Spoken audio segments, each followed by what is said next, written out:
Every programmer knows the feeling. You write your code, you run it, and crash. You've hit an error. But an error isn't a wall, it's a signpost. It's your program telling you exactly what's wrong. Today, we're going to learn how to read those signs and master the essential skill of debugging. Let's cover the usual suspects. First, the syntax error. This is a grammar mistake. You've forgotten a colon, a quote, or a parenthesis. Python can't even begin to run because it doesn't understand the instruction.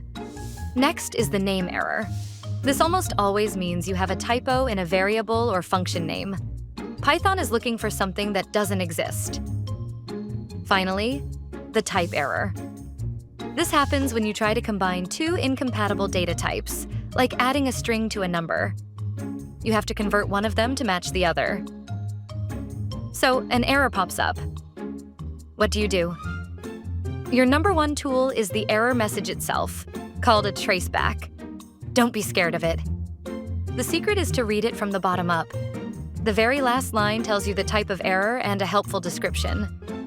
The line just above it tells you the exact file name and line number where your code crashed. The traceback is your treasure map to the bug.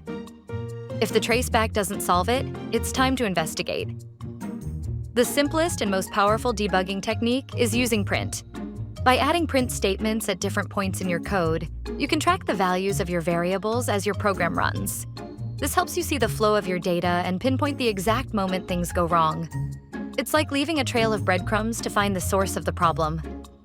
Remember, debugging isn't about being perfect. It's about being a good detective. Understand the common errors, read the clues in the traceback, and use print to investigate. You'll be squashing bugs like a pro. Code, debug, repeat. Build mastery with CodeChef.